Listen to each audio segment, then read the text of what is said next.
we need to talk about Jessica Andrade doing what she does on every single level of this fight. Now, she fought Amanda Lemos, who in the first round is probably when she is the most dangerous. But what do they have in common with Andrade? Andrade is most dangerous in the first round as well. This wasn't the game plan that I thought I would see from Jessica Andrade. She's much more patient. She just kind of held back, getting beat up by leg kicks. Couldn't really close the distance. Lemos with those sniper long arms. She was just waiting in that Muay Thai stance. But then, all of a sudden, out of nowhere, after only landing 3 significant strikes thus far, Jessica Andrade grabs Amanda Lemos, hugs her up, and puts her in a standing arm triangle and finishes the fight and just drops her, just leaves her her half-conscious body slumped on the ground and walks away, claps for herself and says, yeah, this is what I do. AJ, my man, you can't get more of a flawless performance in that sense of the word, but when you look at the grand scheme of the performance, had she not done that, I mean, things were heading all in Lemos' favor. So over the course of 3 rounds, at least, this was a 5-rounder, but even over 3 rounds, do you think Andrade would have been able to turn the tide a little bit, or do you think this was all Lemos? I do think Andrade was playing for a longer game here. You know, usually we see her kind of come out full pit bull mode, going literally nose to the grindstone, all W key forward, man. Now she was a little patient. She's kind of seeing, you know, judging how things are going, but it was not ending up in her favor, man. Lemos throws absolute heat with everything she does too, man. Literally, whether it was a 1, a 2, a right kick, doesn't matter.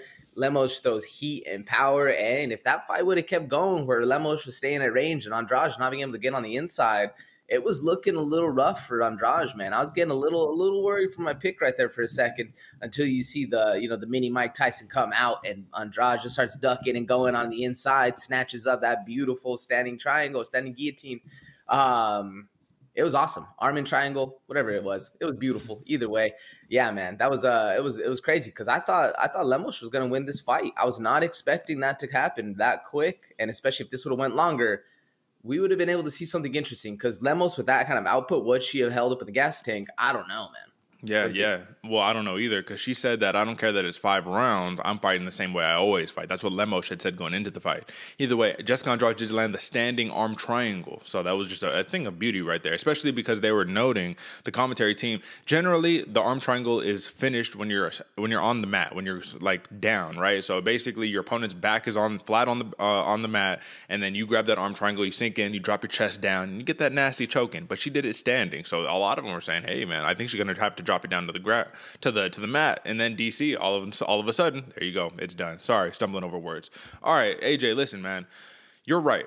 Andrade took a different approach. And my question to this is that do you think we can see more success from her in the future in the strawweight division if she does decide to continuously take different approaches, not be that predictable pit bull? Because it worked for her against Lemos, but then again, lest we forget, Lemos cracked Andrade with 1 shot. I don't remember what it was, but she cracked her, and you can immediately go from reserved mode. You could see the Andrade reserve say like, oh, no.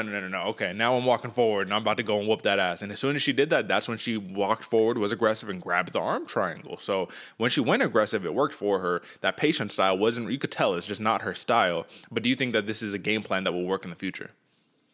I don't think so, Derek. Because like you're saying, man, the patient approach she was taking, it was looking good, especially in a 5-round fight. If she wasn't getting tagged up as much, maybe we're having a different conversation here.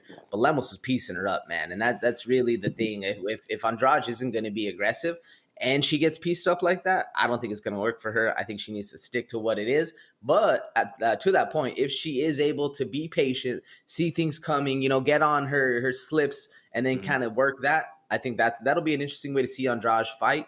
But no, I don't think it'll work, at least in the meantime. Yeah. No, I'm with you there. I wouldn't prefer that she fights this way, but I do think that, listen, it's just going to have to pick and choose, right? She knew Lemos was a very dangerous opponent, so I think she did the correct thing. And we're going to have to talk a little bit later about where Jessica Andrade is going to be placed in the strawweight division. I mean, this was a big win, but then again, this was a win over a number 10 fighter, so it's not that huge of a win, I guess I should say. Either way, big win by Jessica Andrade. This is her first submission win since 2016, and when we were talking prop bets earlier on the preview show, I had Andrade by KO at plus 225, a Lemos KO at plus 400. Neither of us put up Andrade or Lemos for submission, so that was out of play. Not on my bingo card right there. Big win by Andrade. We'll move on to the next one.